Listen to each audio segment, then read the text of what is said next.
क्या कोई ऐसी भी औषधि रही है जिसका सेवन करके इंसान बुढ़ापे से जवानी की ओर कदम रख सके? अगर वह थी तो किसने बनाई और क्यों बनाई, या फिर वह स्वयं देवताओं के द्वारा इंसान को दी गई भेंट थी? चलिए इन्हीं सवालों के जवाब जानने के लिए पहुँचे हैं आर्चिक पर्वत यानी आज के ढोसी पर्वत पर। नमस्कार, मैं सोमवीर शेरावत स्वागत करता हूँ आप सबका आपके अपने यूट्यूब चैनल हिस्ट्री टीवी 90 पर। तो बने रहिए हमारे साथ आज ढोसी की पहाड़ी पर चलने के लिए। सदियाँ बीती, युग बदले, मगर किस्से और कहानियाँ आज भी वही सुनते हैं। ऐसा ही एक किस्सा है च्यवन ऋषि के बारे में। महर्षि च्यवन भृगु मुनि के पुत्र थे। बताया जाता है कि भृगु मुनि के भी 2 विवाह हुए थे। उनकी पहली पत्नी दैत्यराज हिरण्यकश्यप की पुत्री दिव्या थी तथा दूसरी पत्नी दानवराज पुलोम की पुत्री पौलमी थी। पहली पत्नी दिव्या देवी से भृगु मुनि के 2 पुत्र हुए थे, जिनके नाम शुक्र और तवष्ठा रखे गए। आचार्य बनने के बाद शुक्र को शुक्राचार्य के नाम से जाना गया तथा तवष्ठा को शिल्पकार बनने के बाद आज विश्वकर्मा के नाम से जाना जाता है। भृगु मुनि की दूसरी पत्नी पौलमी जब गर्भ से थी, उसी समय भृगु मुनि की अनुपस्थिति में एक दिन अवसर पाकर पुलोमासर पौलमी का हरण करने के लिए आया।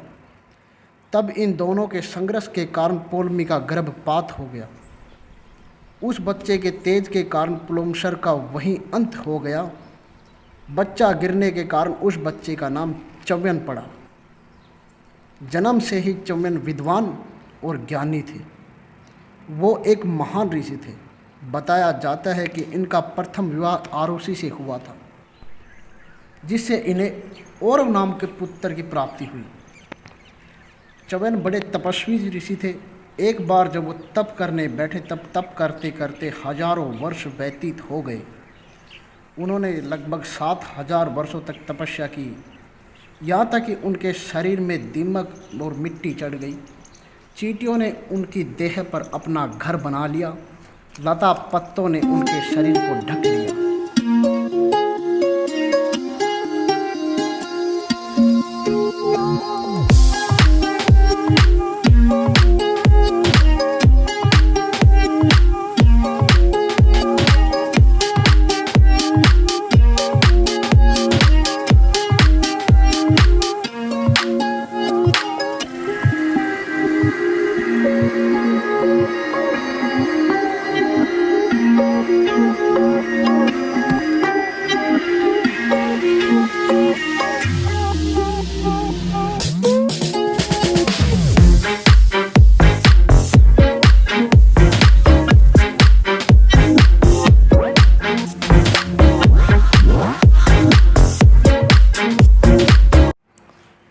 कहा जाता है कि जब राजा सयार्थी अपनी रानियों और अपनी पुत्री सुकन्या के तथा सेना के साथ यहाँ घूमने आए, तो सुकन्या अपनी सहेलियों के साथ घूमते घूमते हुए दीमक व मिट्टी तथा लता पत्तों से ढके हुए महर्षि के पास पहुँच गई। जब उसने दीमक व मिट्टी के टीले में 2 गोल गोल छिद्र देखे, जो वास्तव में महर्षि की आँखें थीं, सुकन्या ने भूलवश उन छिद्रों में कांटे गड़ा दिए।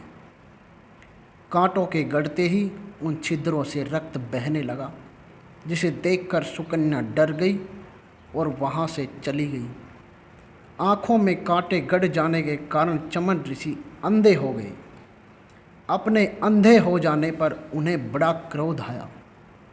उन्होंने तत्काल राजा सयार्थी की सेना को मलमूत्र रुक जाने का श्राप दे दिया। जब राजा सयार्थी को इस घटना का पता चला तो वे बड़े दुखी हुए और उन्होंने सबको अपने पास बुला के पूछा कि क्या किसी ने महर्षि से किसी प्रकार का कोई कष्ट दिया है। उनके इस प्रकार पूछने पर सुकन्या ने सारी बातें राजा को बता दी। राजा सयार्थी ने तत्काल ऋषि के पास जाकर क्षमा याचना की। च्यवन ऋषि बोले कि हे राजन, तुम्हारी कन्या ने भयंकर अपराध किया है। यदि तुम मेरे श्राप से मुक्त होना चाहते हो तो तुम्हें अपनी कन्या का विवाह मेरे साथ करना होगा। सुकन्या भी महर्षि से विवाह करने को राजी हो गई। इसी प्रकार सुकन्या का विवाह चमन ऋषि से हो गया। सुकन्या अत्यंत पवित्र नारी थी। अंधे ऋषि की सेवा करते करते अनेकों वर्ष बीत गई। अचानक एक दिन देवताओं के वैद्य दोनों अश्विनी कुमार किसी कारणवश महर्षि के आश्रम में आ पहुँचे। सुकन्या ने उनका बड़े आदर सत्कार के साथ स्वागत किया, पूजन किया। तो दोनों अश्विनी कुमारों ने उन्हें बताया कि वे देवताओं के वैद्य हैं और तुम्हारी सेवा से प्रसन्न होकर हम तुम्हारे पति की आंखों की रोशनी तथा उनका यौवन फिर से प्रदान कर रहे हैं।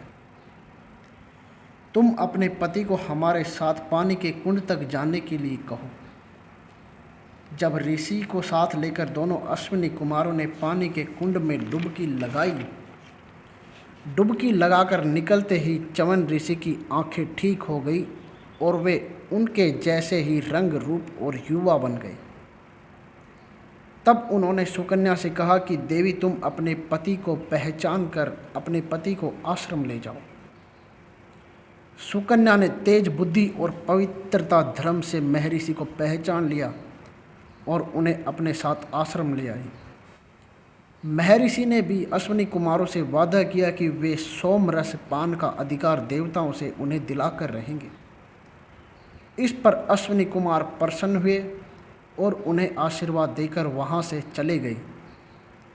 बताया जाता है कि वे पानी का कुंड आज भी आर्चिक पर्वत पर मौजूद है। तो गाइस, आप देख सकते हैं कि ये डोसी की पहाड़ी की सबसे ऊंचाई वाली जगह है जहाँ पर वैष्णो देवी माता का मंदिर बना हुआ है छोटा सा। और ये आप देख सकते हैं थोड़ा नीचे की तरफ जो आश्रम दिखाई दे रहा है आपको, ये पूरा आश्रम चमन ऋषि का आश्रम है। जब राजा सयार्थी को ऋषि की आंखें और उनका यौवन प्राप्त होने का समाचार मिला तो वे अत्यंत प्रसन्न हुए और उन्होंने महर्षि से मिलकर यज्ञ कराने की बात की।